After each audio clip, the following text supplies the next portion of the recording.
সেটা হচ্ছে মূলত ইন্টারিমের ব্যর্থতা। আমাদের এখানে আসলে আমাদের কাছে প্রশ্নটা নাই যে আওয়ামী লীগ নিষিদ্ধ এখনো কেন হয়নি।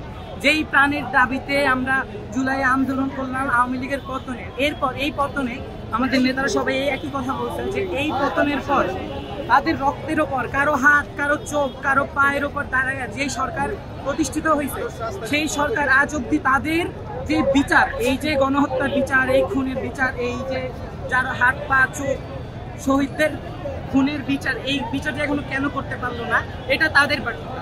ওয়ালটন আবারও মিলিনিয়ার অফারে ওয়ালটন ফ্রিজ কিনে আপনিও হয়ে যেতে পারেন মিলিয়নিয়ার। মিলিনিয়ার ছড়াছড়ি দেশ জুড়ে, এটা শুধু ওয়ালটনই পারে। আমাদের 10 মাস পর আবার এসে রাস্তায় নামতে হইলো, এটা তাদের ব্যর্থতা।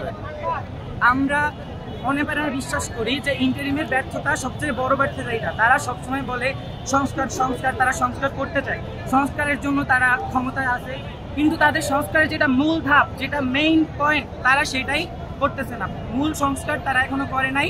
তো আমাদের আজকের দাবি, সবার দাবি, প্রত্যেকটা ইন্ডিভিজুয়াল মানুষের দাবি হচ্ছে আওয়ামী লীগকে নিষিদ্ধ করা হোক যে কোনো উপায়।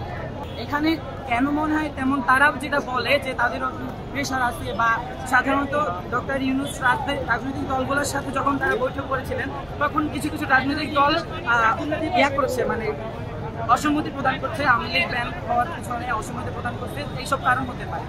আর এছাড়া আর কোনো কারণ আমি দেখতে পাচ্ছি না।